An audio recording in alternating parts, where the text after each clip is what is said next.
Stand clear of the closing doors, please.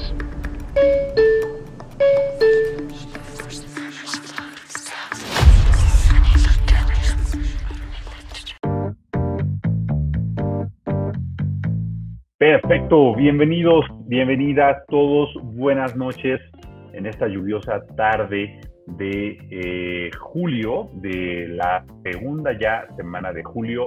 Querido analista, ¿cómo estás? ¿Qué tal tu semana? ¿Qué tal te pinta el medio año ya? Ya se nos fue medio año en un tris. ¿Cómo estás? Queridísima Sombra, muy bien, estamos hoy felices. Hoy nos sorprendió de nuevo la lluvia aquí en donde estamos. Recordemos que la batalla de Poseidón y Shaq está a todo lo que da. Así que bueno, sufriendo las inclemencias del tiempo, pero también disfrutando que está lloviendo en el país. Ya nos hacía falta, la verdad es que ya nos hacía muchísima falta. El día de hoy, el estado de Veracruz ha sido de los favorecidos con lluvias intensas. Veíamos en los noticieros de televisión abierta los ríos que se observan en las calles de Veracruz, el agua cristalina que corre por muchas de esas calles y el agua puerca que corre por muchas de esas otras calles. La Ciudad de México también fue un caos el día de hoy, el tráfico, inundaciones, accidentes en el metro, en fin, hemos tenido de todo un poco. Después de haber conocido ya el gabinete de la presidencia, la última parte del gabinete, pues nos quedamos como con muchas dudas, ¿no? Tenemos la Secretaría de Gobernación con nombramientos interesantes, la Secretaría de Educación con nombramientos sorprendentes, y bueno, en la agenda del día de hoy, ¿qué tenemos, querido analista? El día de hoy, querida Sombra, veremos lo que es la reforma al Poder Judicial. Seguiremos con este tema, lo cual es más que importante. Tratar de conocer un poquito cuáles son los 4 ejes principales de estas reformas. Y vamos a tener una invitada muy especial, así que estamos esperando la presentes. Híjole, bueno, pues ahorita se va a conectar, va a estar con nosotros en unos minutos una amiga muy, muy querida. No vamos a revelar su nombre, pero sí que vamos a revelar su formación y sus credenciales, porque es importante que todos ustedes sepan que a las personas que invitamos a estos espacios son de probado prestigio. Ella es licenciada en Derecho por la Facultad de Derecho de la UNAM, es especialista en Derecho Penal, en Juicio Oral y en Proceso Penal Acusatorio, es experta en Derecho Fiscal y actualmente trabaja en el Poder Judicial de la Federación. No vamos a dar más detalles para seguir respetando su privacidad y para que ella pueda el día de hoy compartir con nosotros su perspectiva de este tema tan interesante al que dedicaremos todo este podcast.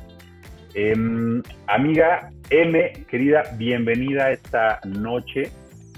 Cuéntanos cómo estás, cómo te trata el clima por allá. Hola, buenas noches, Sombra, buenas noches, analista. Muchas gracias por la invitación. Aquí donde yo estoy, el clima es bastante cálido. Si eres team calor, está perfecto. No hay lluvia, no nada, un clima perfecto. Y pues nada, muy contenta de poder platicar con ustedes respecto de estos pequeños aspectos de la reforma que está en estos momentos gestándose en el Poder Legislativo, para ver que finalmente como que... Pues bueno, ese justo es un tema que ha traído al país en la expectativa durante las últimas 3 o 4 semanas. Pero para empezar a hablar de la reforma al Poder Judicial, nos parece que tenemos que conocer más qué es el Poder Judicial. La mayoría de nosotros estamos familiarizados con el Poder Ejecutivo porque de una u otra manera tenemos algo que ver con el Poder Ejecutivo, ya sea que nuestros hijos estudien en una institución pública que depende de la Secretaría de Educación Pública, que recibamos el servicio de energía eléctrica a través de la Comisión Federal de Electricidad, o que tengamos que dirimir alguna controversia laboral a través de la Secretaría del Trabajo y Previsión Social. Entonces, de una u otra forma, el Poder Ejecutivo Federal está cerca de todos nosotros, ¿no? Ya sea a través de los caminos y puentes federales, de los sistemas educativos, de los sistemas económicos, pero cuando hablamos del Poder Judicial, ¿qué se nos viene a la cabeza? ¿Qué se le viene a usted, querido auditorio? ¿Qué se le viene a usted, ama de casa, a usted, estudiante? ¿Qué es el Poder Judicial? Querida M, cuéntanos, ¿qué es el Poder Judicial? Bueno, de manera muy breve, me gustaría de alguna manera recordar que en la etapa monárquica, digamos en las antiguas monarquías, anteriormente recordemos todos que existía un rey o un monarca soberano, quien tenía, digamos, como todo el destino en sus decisiones de un país o de un pueblo o de un reino.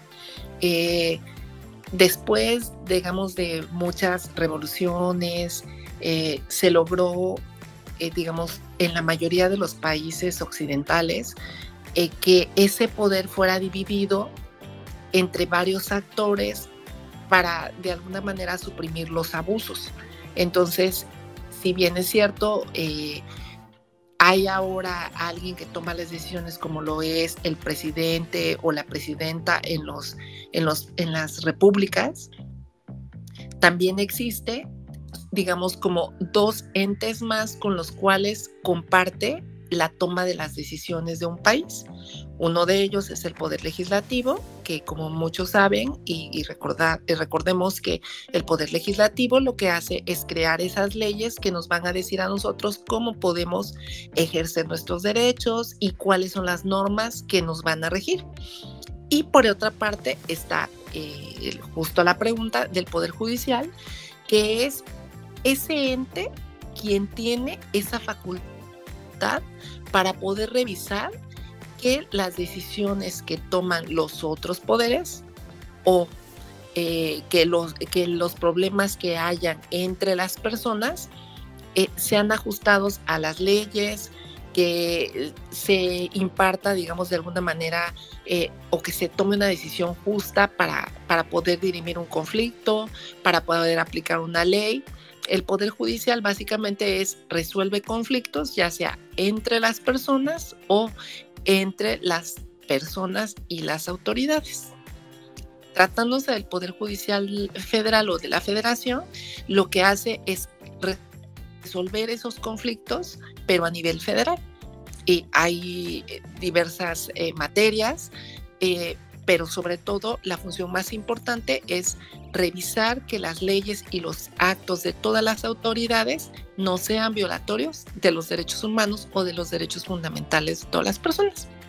Básicamente pensaría eso sería. uno que el propio Poder Ejecutivo sería el responsable de verificar que sus decisiones sean de acuerdo al marco normativo nacional. Sin embargo, entonces, este otro poder, que es el Poder Judicial, pues, ¿cómo funciona? ¿Cómo está estructurado? ¿Cuánta gente trabaja ahí? ¿Dónde lo encuentra uno? ¿Cómo se acerca uno a él? Sí, bueno, está, primero que nada, bueno, el fundamento está en la Constitución, primero que nada. Allí está conformado el Poder Judicial de la Federación, el cual establece que existe la Suprema Corte y los juzgados federales, entre ellos los juzgados de distrito, los tribunales colegiados de circuito, y los podemos ver repartidos en cada uno de los estados en algo que se le denomina distritos judiciales y a la vez en circuitos, es decir, bueno, hubo una división administrativa que actualmente corresponde a cada uno de los estados, es un circuito diferente. Entonces, en cada estado hay, digamos, como una representación de ese Poder Judicial de la Federación, en el cual hay jueces federales en diversas materias y jueces de amparo y tribunales colegiados, quienes revisan nuevamente que los actos de todas las autoridades estén, digamos, o que estén ajustados a la ley, pero sobre todo sean respetuosos de los derechos humanos. Correcto. Entonces, únicamente se refiere a el respeto de los derechos humanos y el apego a la ley. Analista, hay algo que me está llamando la atención de esta reforma y tiene que ver con saber qué significa esto de las salas de la Suprema Corte, ya que vemos que uno de los cambios que propone esta reforma al Poder Judicial es la eliminación de las salas, para que solamente las ministras y ministros sesionen en pleno. Así que, ¿qué nos puedes decir al respecto? Bueno, Sombra, la Suprema Corte de Justicia de la Nación está integrada por 3 órganos. Uno de ellos es el Pleno, el cual está conformado por todos los 11 ministros de la Suprema Corte y es el órgano máximo de decisión.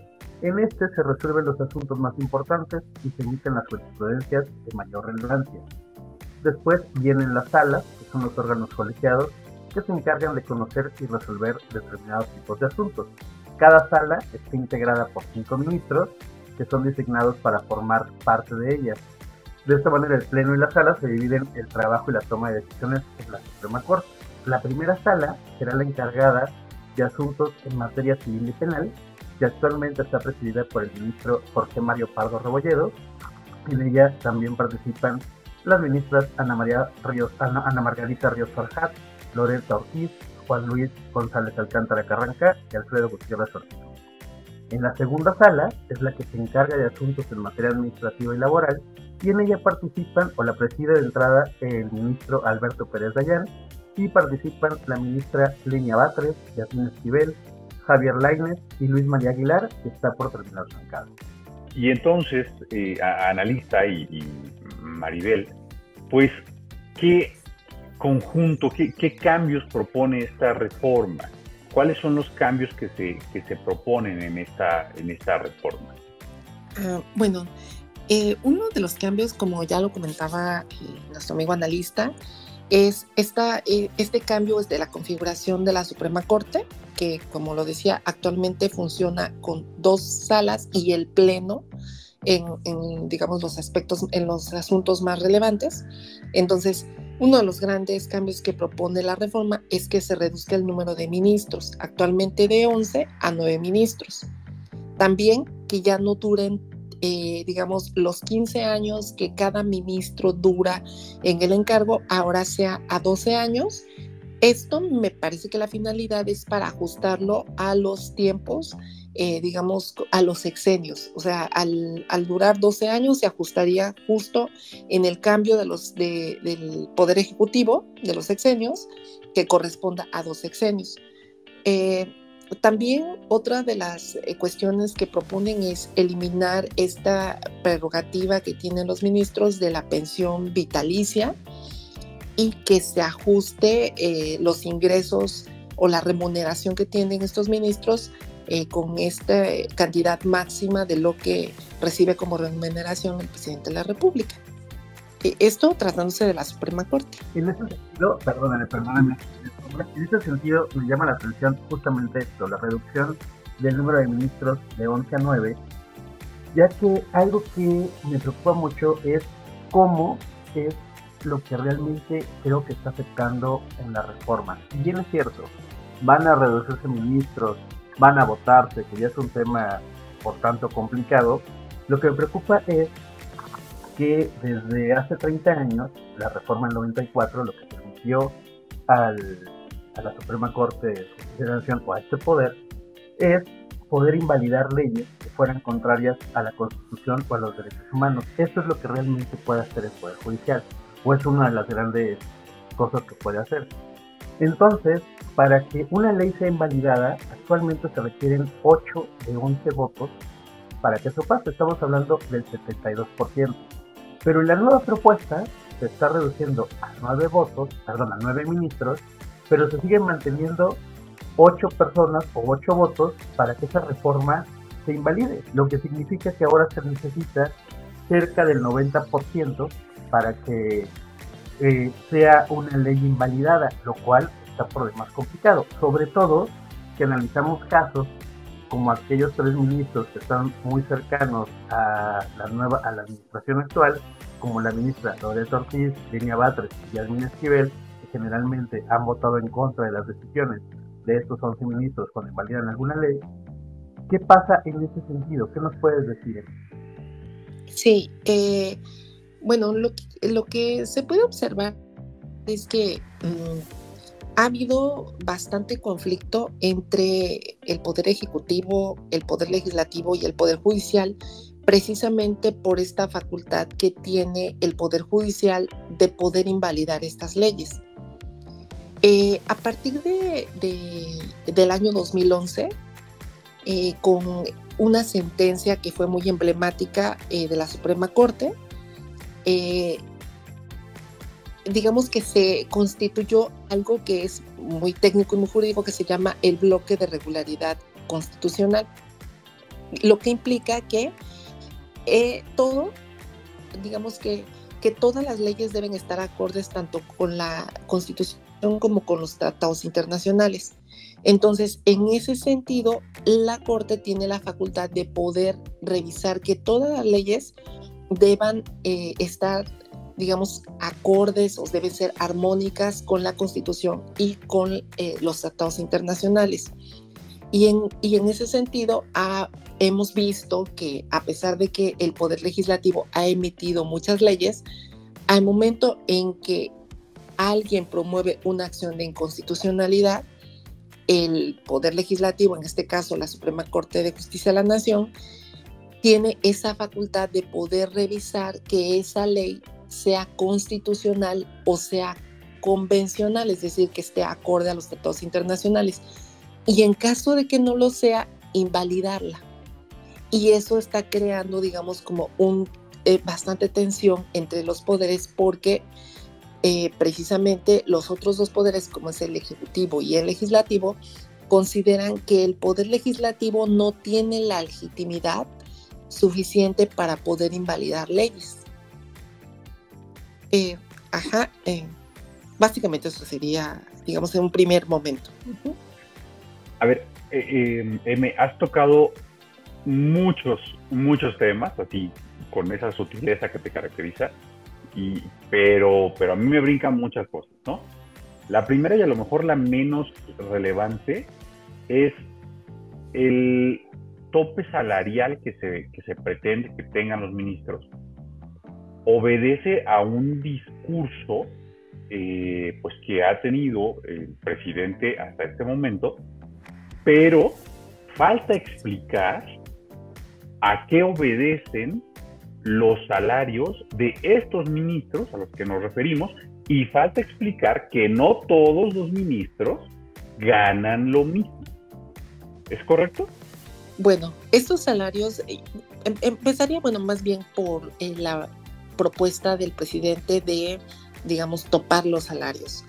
Esa propuesta viene muy acorde con esta visión de un nuevo Estado en la cual se concibe como un Estado en donde no debe haber un gasto suntuoso o superfluo, en donde todos los actores, digamos, que ejercen el poder en nuestro país sean, digamos, como conscientes de la situación en la que vive la mayoría de las personas, y por ende que no sea tan grande la desigualdad entre la persona, digamos, que gana un salario mínimo y la persona que ejerce un alto cargo en nuestro país, y esto lo hemos oído en el discurso del presidente. Y creo que en ese sentido es muy congruente esa propuesta. Sin embargo... Pero en realidad eso no abona a la justicia social. O sea, el hecho de que A gane lo mismo que gana B, en realidad no hace que B gane más, ni que la calidad de vida de B sea mejor, ¿no? Es correcto, porque si bien es cierto, eso es parcialmente correcto, pero también lo es que el alto nivel tanto de especialización, de estudio de las personas que ejercen estos cargos, digamos que también merece tener esas remuneraciones excepcionales.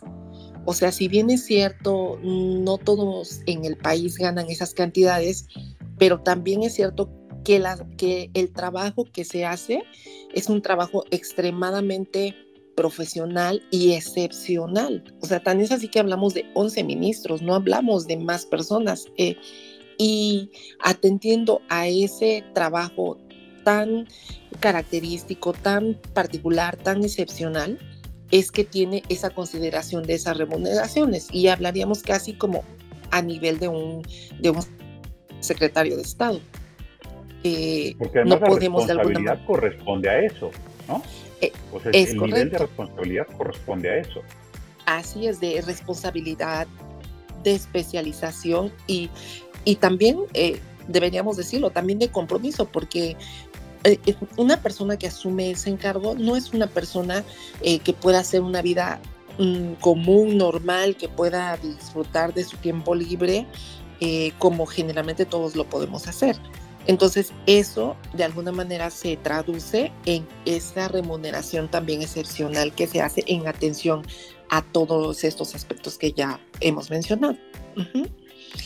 Y también que esas cantidades, no, a pesar de que suene mucho, pero tratándose del dinero público, digamos, del presupuesto que hay, es básicamente ni siquiera representativo, es una cantidad muy pequeña para toda la función que significa. Ajá.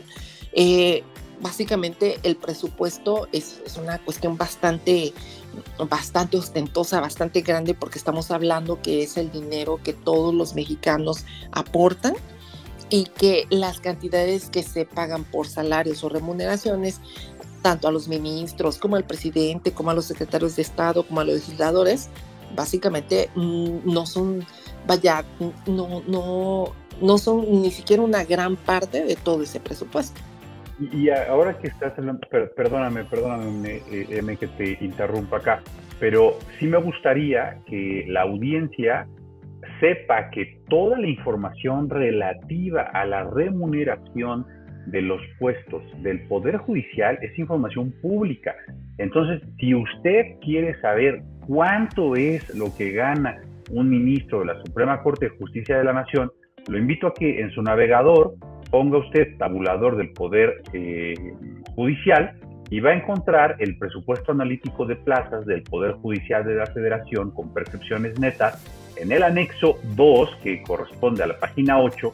Ahí usted va a poder ver las múltiples descripciones de puestos que existen, y para su mayor explicación va usted a encontrar que hay posiciones desde 7,000 pesos como sueldo base, con una compensación de 29,000 pesos aproximadamente, y también hay sueldos bases de 6,000 pesos con una compensación garantizada de 15,000. Y entonces aquí conviene explicarle a quienes nos escuchan que en el Estado pues existe un método, un esquema de pago donde a los funcionarios se les garantiza un sueldo base de X cantidad, y otra parte que compone su salario es la compensación garantizada. Entonces, cuando un funcionario se va a retirar, cuando ya cumplió los años de servicio, ese funcionario, imaginen ustedes que ganaba 10 pesos integrado, de los cuales su sueldo eran 4 pesos y los otros 6 eran compensación garantizada, pues el cálculo de su jubilación se hace sobre el sueldo base.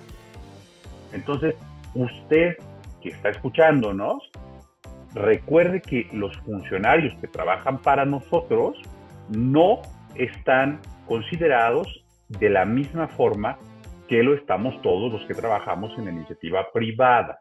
O sea, con lo que usted está registrado ante el IMSS, que es lo que le va a contar para su jubilación o su retiro o su afore, no es igual que lo que gana un funcionario público. Entonces, hay que también entender y explicar esto. ¿Es correcto, M? Sí, es correcto. Y bueno, yo agregaría nada más que a partir de la reforma de 2007, también estos mismos, o nosotros mismos como servidores públicos, hay quienes únicamente tienen su cuenta individual, en donde básicamente tu retiro es conforme a lo que tú hayas aportado. Entonces, y las aportaciones son proporcionales, pues ahora sí que a tu sueldo integrado. Es una participación de ese sueldo integrado, como todos los mexicanos, lo vas aportando a tu subcuenta individual, y eso posiblemente será para tu retiro. Es decir, estas pensiones vitalicias que hay para los ministros es únicamente en atención a esa función tan particular, pero no para todos los integrantes del Poder Judicial de la Federación, es únicamente para ciertos puestos que serían los más representativos, digamos. Entonces, si habláramos de una reforma judicial justa, pues tendríamos que estar hablando de mejorar las calidades laborales de todos los que forman parte de ese Poder Judicial, ¿no? Sí, es correcto. Sobre todo, o sea, es que aquí yo creo que se trata o que sí es necesaria una reforma que vaya más acorde con esta nueva configuración de nación que tenemos a partir de estos proyectos que tienen, digamos, cada gobierno trae su propio proyecto y su propia visión del Estado. Y sí, por supuesto que es necesario ajustarla a la realidad que tenemos actualmente y también con base en esos principios que nos rigen como nación. Sin embargo, no solo centrarnos en una parte como sería, por ejemplo, en este caso los salarios, sino esta cuestión de que esta reforma, y me voy a ir un poquito saliéndome de los salarios, también está enfocada en, de alguna manera, que bajo un discurso de que hay corrupción y bajo un discurso de que hay nepotismo, se cambie esta forma de elegir a los jueces y a los ministros y a los magistrados, y no solo toque los salarios, sino también toque esos derechos laborales que, a pesar de que sean jueces, magistrados y ministros, son personas y también gozan de ellos, y que de alguna manera tampoco podemos violentar esos derechos en aras de transformar, digamos, tajantemente la visión que tenemos como Estado. Annalisa tiene preguntas. Una de las preguntas que tenemos es: ¿cuál sería tu evaluación general de los cambios propuestos a esta reforma? ¿Y consideras que se abordarían de manera adecuada los principales retos que enfrenta el sistema de justicia en México? Bueno, uno de los principales cambios es aparte de la configuración del número de ministros de la Corte, es la forma en cómo se va a elegir. Actualmente a los ministros de la Corte se les elige a través de una terna que propone el presidente, y de esa terna la vota, en este caso, el Poder Legislativo. Los senadores son quienes eligen de esa terna a la persona que va a ocupar ese cargo. Y actualmente la propuesta es que se proponga a 10 personas por parte del Poder Ejecutivo, 10 personas por parte del Poder Legislativo y 10 personas por parte del Poder Judicial, y estas personas sean elegidas por voto popular. Y en el caso de los ministros, yo me atrevería a decir que, si bien es cierto, podría ser un cambio tajante, pero podría de alguna manera funcionar. O sea, podría darse. ¿Por qué? Porque al final de cuentas son los ministros quienes están tomando estas decisiones y quienes van a llevar el rumbo de nuestro país hacia esta nueva configuración del Estado. Pero lo muy preocupante de la reforma es que esta forma de elección también se traslade a los jueces y a los magistrados. Y voy a explicar por qué. Actualmente hay una ley de carrera judicial. Esta ley de carrera judicial exige que quien aspire a ser juez debe haber sido secretario de juzgado por lo menos 5 años. Y después de 5 años debe concursar en un concurso que tiene 3 etapas. Una etapa de un examen de conocimiento escrito, una etapa de un caso práctico y una etapa de un examen de conocimientos oral. Y estos concursos son eliminatorios, es decir, solo triunfan o solo vencen estos concursos las personas que demuestran las más altas calificaciones. Entonces, si tomamos en cuenta que se necesitan 5 años de secretario de un juzgado, pero aparte vamos a hacer todos estos exámenes, y terminando los exámenes está contemplado un curso de formación para la función judicial, estamos hablando de personas muy preparadas, muy capacitadas y muy profesionales para poder ejercer esa función tan delicada. Y si nosotros como ciudadanos votáramos con base en nuestra preferencia, podríamos cometer errores al momento de elegir a una persona y elegirla por cuestiones que poco o nada tengan que ver con esa capacidad para ejercer esa función. ¿Y qué problemática nos puede traer? Que cuando nosotros vayamos a solicitar que un juez nos resuelva nuestro caso de una pensión alimenticia o nuestro caso del cumplimiento de un contrato, del cumplimiento de un contrato de arrendamiento o incluso de un delito, la persona que vaya a decidir no sea la persona más adecuada y haya muchos errores en esas decisiones. Y si lo vemos que va a ser en todo el país, que va a ser con todos estos 1,600 jueces y magistrados, pues básicamente nosotros como ciudadanos, en nuestros problemas diarios, cuando tengamos que pisar un juzgado y solicitar, digamos, que intervenga un juez, corremos el riesgo de que haya muchos errores judiciales. Esto que estás señalando es fundamental y es una parte de lo que la reforma al Poder Judicial propone, porque es muy extenso. Queremos decirle a nuestro auditorio que si quieren conocer más de esto, por supuesto, si nos lo permiten quienes nos hospedan acá, vamos a hacer una segunda parte de esto porque no podemos terminar ahora. Tenemos que hablar de qué se pretende hacer con el Consejo de la Judicatura Federal y es más, ¿qué es el Consejo de la Judicatura Federal? ¿No? Porque mucha gente no lo entiende, yo me incluyo. Pero antes de terminar, porque ya estamos sobre tiempo, el objetivo de esta reforma es que la población tenga acceso a una justicia expedita, transparente, gratuita, ¿no? Esa es la razón de existencia de esta reforma. Pero por ningún lugar de la reforma yo veo que hablen del Ministerio Público. Por ningún lugar yo veo que hablen de la Fiscalía, de las fiscalías analistas.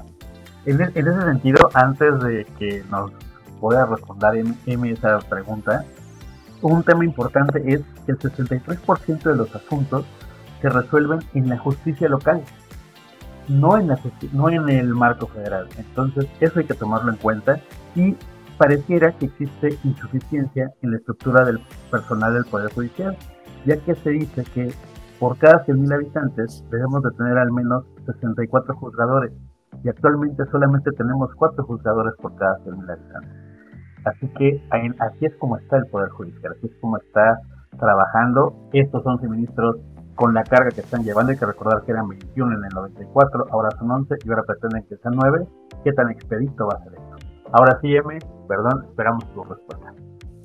Sí, es correcto esta cuestión. Hemos escuchado en muchos foros que se dice o se responsabiliza al Poder Judicial de la Federación de esta crisis, de que los asuntos tardan mucho, de que hay muchas personas sin recibir sentencia después de muchos años, básicamente de que no se imparte justicia y que la justicia en nuestro país no es pronta y no es expedita. Sin embargo, como lo acaba de comentar analista, es verdad, nosotros cuando tenemos un problema en la vida diaria, supongamos que queremos ir a solicitar la pensión alimenticia a alguien o quieres el cumplimiento de un contrato que te paguen un pagaré, no vas ante un juez federal. Lo correcto es iniciar ante el juez de tu localidad, vas al juez del estado. Ajá. Estos jueces no forman parte del Poder Judicial de la Federación, forman parte de poderes judiciales de los estados.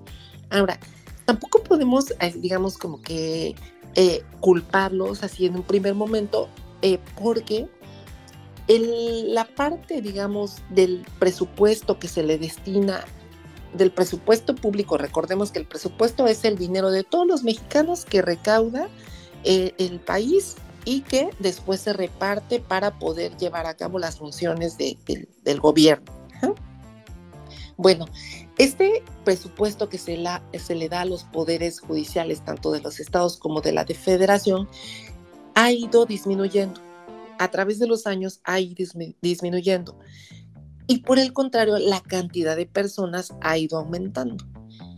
A más personas hay más problemas jurídicos, hay más conflictos, hay más juicios, y sin embargo tenemos menos presupuesto, menos dinero para poder invertir en infraestructura, es decir, en más juzgados, para poder contratar más jueces, para tener...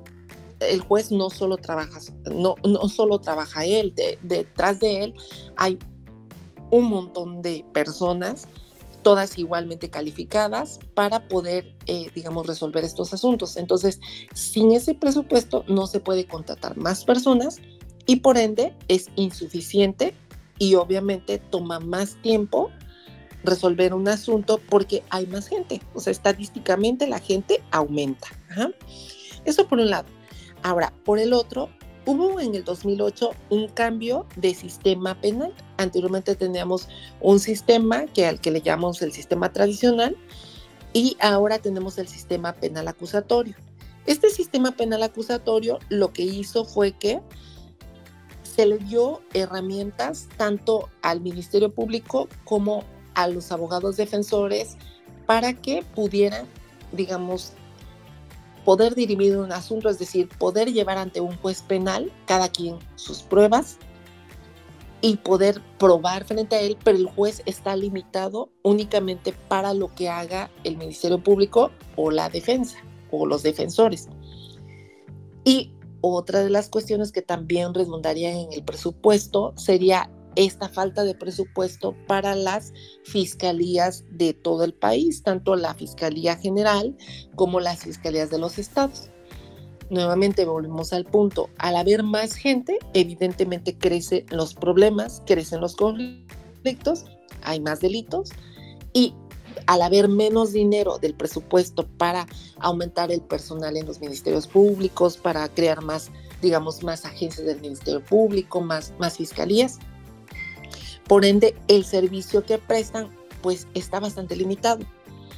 También no hay una capacitación, tan exhaustiva como lo tiene el Poder Judicial de la Federación, y eso al final se traduce en que muchas de las carpetas de investigación tienen errores, tienen fallas, tienen ausencia a lo mejor de alguna prueba que puede ser determinante o como tienen que salir rápido los asuntos porque son muchísimos, cuando se presentan en un juicio, si en el juicio no cumplen todas las reglas que se requieren, de acuerdo con las leyes, si no son respetuosas de los derechos humanos, entonces no pueden ser tomadas en cuenta.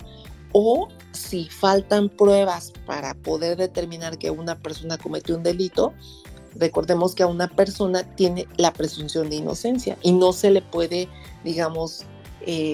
sentenciar cuando se tiene duda. Se sentencia a una persona cuando quedó demostrado, sin que haya duda razonable de que efectivamente la persona cometió ese delito. Entonces, hay muchas personas que están libres porque no se logró acreditar su responsabilidad y no se logra acreditar porque no se hizo un trabajo de investigación adecuada, no se ofrecieron pruebas y no se ofrecieron pruebas pues porque hay una carencia de personal, hay mucho trabajo para pocas personas y pues al final de cuentas todos los servidores públicos, al final de cuentas somos personas que tenemos una capacidad limitada. No, una buena intención sería atender todos los asuntos y la limitación es primeramente la capacidad física que tenemos todas las personas para poder desarrollar nuestro trabajo. Eso sería. Para abonar a lo que me dice, si usted es amigo, familiar, pariente, conocido de un ministerio público, pregúntele cuántas carpetas vivas tiene y le va a decir cuántas tiene y usted haga la cuenta y le da la vida para atender a todas esas. Un buen amigo, Ministerio Público, tenía 15,000 carpetas vivas poco antes de que le diera una embolia por la cantidad de trabajo. Entonces, esto que estamos viendo ahora es un problema que no puede ser atendido únicamente desde una visión hacia el Poder Judicial. Esta reforma requiere una comprensión mucho más amplia y más profunda, y requiere también de nosotros como ciudadanos, pues que nos empapemos de este poder, del proceso judicial, del proceso de impartición de justicia en México, y que comprendamos que cuando estamos en un juzgado de cualquier tipo, tenemos enfrente de nosotros a una persona que tiene 15,000 carpetas detrás posiblemente, y antes y después de nosotros va a estar N cantidad de personas con nuevos y diferentes problemas. Por lo tanto, necesitamos que los recursos públicos se amplíen en determinados espacios para que podamos tener servicios de calidad. De la misma forma en que se solicitan más recursos para el sector público educativo, se solicitan más recursos para tener un servicio médico como de Dinamarca, pues así también se requieren más recursos para tener un sistema de justicia pública pronta y expedita. Querido analista, algo más para cerrar, porque el día de hoy nos hemos extendido a propósito pues de este tema tan complejo y tan interesante. Pues que es un tema realmente importante. Nosotros llevamos al menos 3 programas donde tratamos de darles un poquito más de luz sobre lo que significa esta reforma, sobre lo que significa el Poder Judicial. Seguramente haremos más programas del tema, pero imagínese usted, si con estos programas no es suficiente la información que necesitamos conocer, ¿cuánto necesitaremos para ser capaces de votar por un ministro? Quédese con esa reflexión, porque yo hasta ahorita no encuentro el cómo voy a votar por un ministro. Querida M, te agradecemos muchísimo que nos hayas dedicado esta noche. Agradecemos también a todos ustedes que nos hicieron el favor de su atención, a la producción que está detrás de cámaras y de micrófonos, y nos vemos la próxima semana. ¡Adiós! Adiós. Muchas gracias, Emilio. Adiós, hasta luego y muchas gracias por la invitación.